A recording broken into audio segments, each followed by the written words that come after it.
Chapter 2. Lucy waved to her friends as they left the bus stop and headed in 4 different directions. As was her habit each weekday morning, she prayed silently as she walked toward the building where she worked as a civilian secretary for the Army Air Corps. She prayed first for her husband, First Lieutenant Richard Anderson, a pilot serving in the European theater. Then she prayed for the Allied Armed Forces, from the President to the generals and admirals and on down to the lowest foot soldiers and sailors. She prayed for the innocent civilians on the ground, on both sides of the Atlantic and the Pacific. By the time she whispered her soft "Amen," she had arrived at her desk. She returned the greetings of several co-workers while she hung her coat on a nearby rack. "Any letters this weekend?" Alice Franks inquired. "No, not yet." How Lucy hated those 3 little words. It seemed she was forced to say them far too often. Letters from Richard often came in bunches, and the waiting in between was horrid.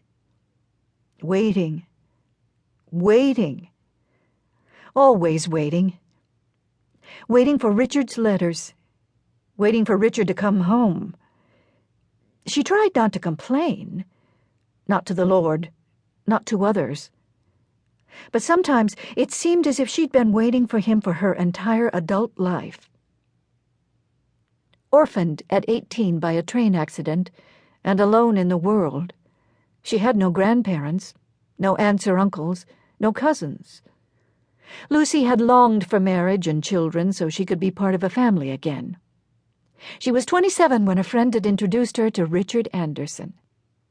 Tall and handsome, kind and funny, a man of both strong faith and absolute integrity.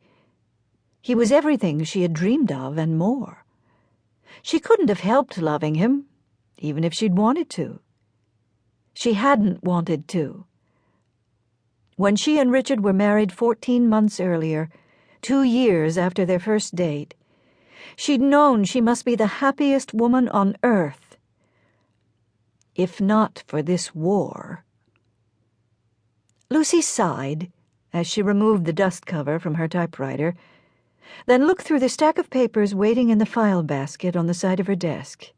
It was going to be a busy morning, from the look of things. Dotty pulled the collar of her wool coat up around her neck and leaned into the bitter wind as she hurried toward the supply depot. Most days she was thankful for her job. It was hectic and physical, and it kept her from thinking about Greg too much. But this morning, she had an upset stomach and a headache. Again. All she'd wanted was to stay in bed, hidden beneath the warm comforter. If not for her worrywart mother, she might have done just that. She entered the corrugated metal building that housed the supply depot. "Good morning, Dotty," Harriet Lewis called from behind the counter. "Morning, Harriet." She unbuttoned her coat. "Cold enough for you?" "Cold enough." Dotty hung her coat on a hook on the wall. "How long have you been here? I think our bus was running late." She turned and headed toward the counter. "Not very long." Some days, when she wasn't careful about the direction of her thoughts, Dotty envied her co-worker. Harriet drove her own car to work each day. No standing out in the cold at the bus stop for her. "Anything wrong, Dotty?" "No," she lied. "Why do you ask?" "I don't know. You look a bit peaked, I guess." As if on cue, Dotty's stomach churned. She feared she would be sick right there on the concrete floor. She turned away from Harriet and pretended to rifle through the requisition papers on the counter. Somehow she managed to quell the nausea that roiled through her. "Please, God, don't let me be sick.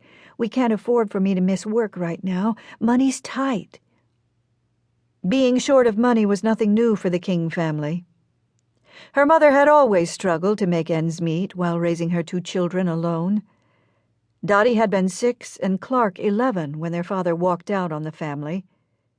Bart King got a quickie divorce down in Nevada and never returned to Idaho. He hadn't bothered to maintain contact with